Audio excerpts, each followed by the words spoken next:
Bonsoir, vous êtes sur Sensation. Nous sommes ensemble pendant 10 minutes, comme tous les mercredis, pour votre émission L'immobilier en question.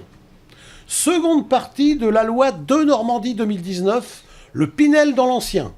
2 experts professionnels pour m'accompagner dans cette émission. Xavier Ruher, courtier en prêt immobilier à Bernay, bonsoir. Bonsoir Pascal. Jacques Cernet, agent immobilier à Bernay, bonsoir Jacques. Bonsoir Pascal.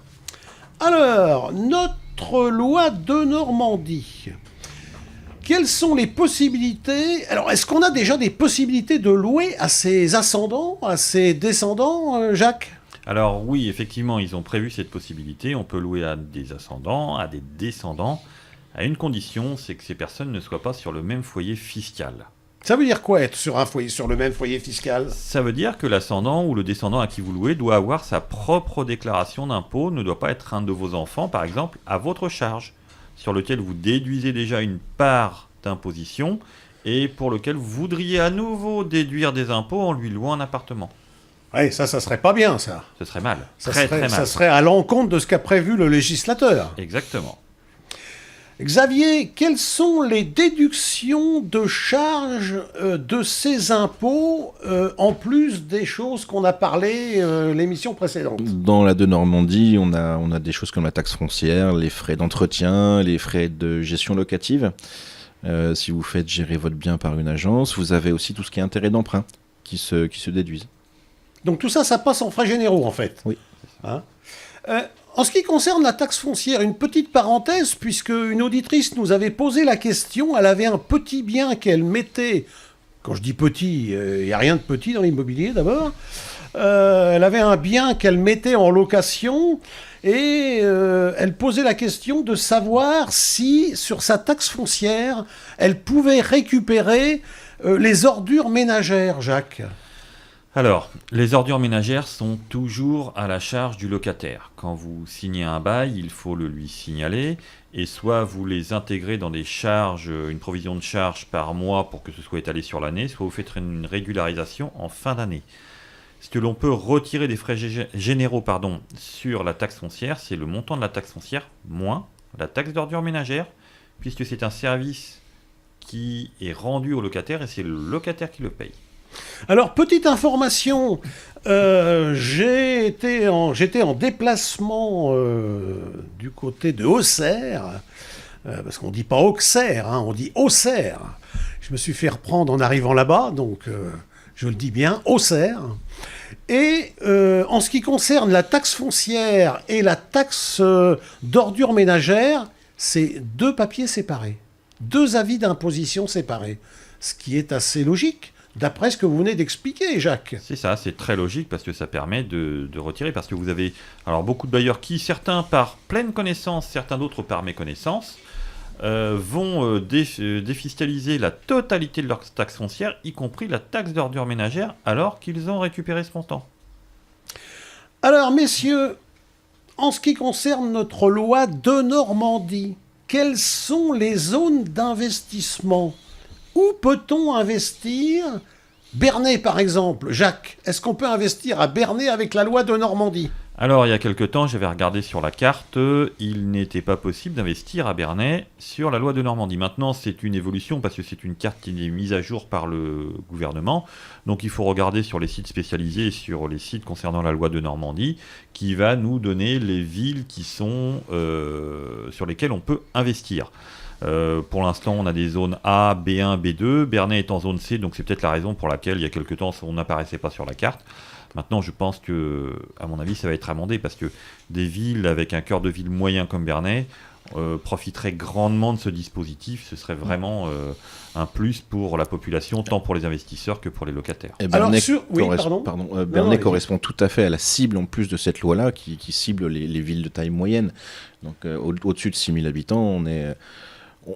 et en plus, on en aurait bien besoin. Vous savez ce que je vous propose, messieurs? Vous cotisez dans la profession et vous invitez le ministre du logement de Normandie à venir passer un week-end, et puis vous lui ferez visiter la ville.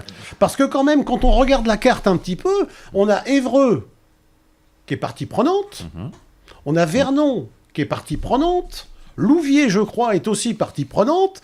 Et là, on est dans notre zone de Bernay, où là, je sais pas, on est dans une zone verte. C'est quoi cette...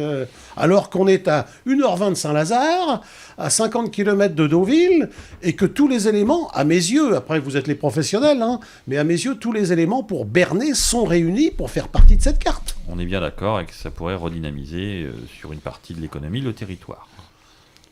Bah écoutez, je vous laisse organiser tout ça, messieurs. Hein. Une intercom, je pense qu'elle a son travail à faire. Par exemple.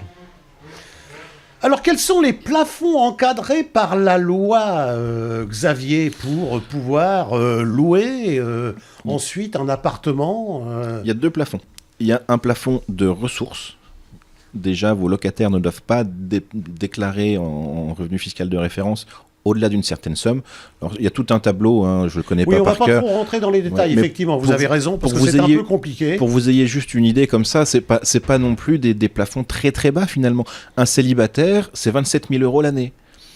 Bon, à Bernay, un célibataire à 27 000 € l'année, on est quand même majoritairement en dessous des 27 qu'au-dessus. Hein. Faut pas se le cacher. Revenu ou revenu déclaré aux impôts ou... Revenu fiscal de référence. Donc revenu après les abattements. De référence, donc ça fait... Après la déduction de 10% au minimum, etc. Donc bon, vous pouvez louer quand même à la majorité des gens. Hein. Les plafonds ne sont pas si bas que ça. Vous avez aussi un plafond de loyer. C'est un peu comme sur le Pinel, c'est en fonction de la surface, vous le multipliez par un certain taux, vous avez le droit de louer en fonction des secteurs, zone A, etc., B2. Vous pouvez louer un certain nombre d'euros le mètre carré, et pareil pour les annexes. Vous pouvez aussi mettre une partie des annexes. Les annexes, il y a une limite à 8 mètres carrés pour les annexes, mais vous appliquez ça où il y a un système de calcul qui est exactement le même que le Pinel, sauf que ce n'est pas les mêmes montants de location. Sur du Pinel, on va de 8 à 16 € le mètre carré selon les zones.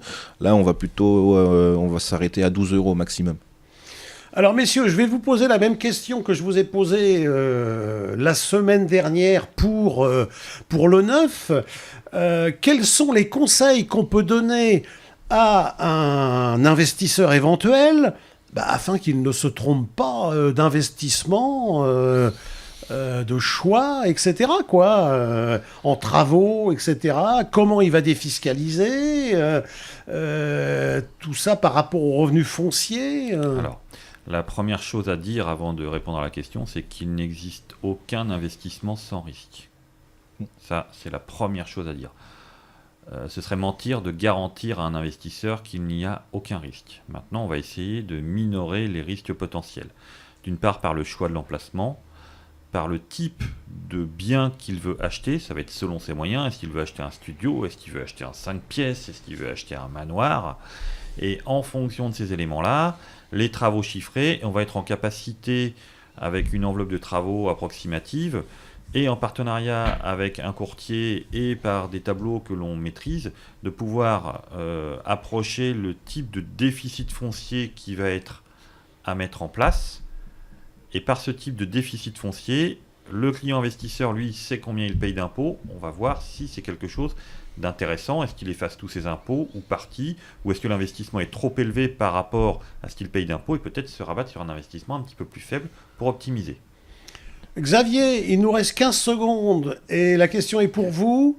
Vous préférez prêter de l'argent à quelqu'un qui a 300 000 €, il veut investir 300 000 €, vous lui conseillez de faire un investissement sur un bel et grand appartement à 300 000 € ou d'en acheter 2 ou 3 petits? Qu'est-ce que...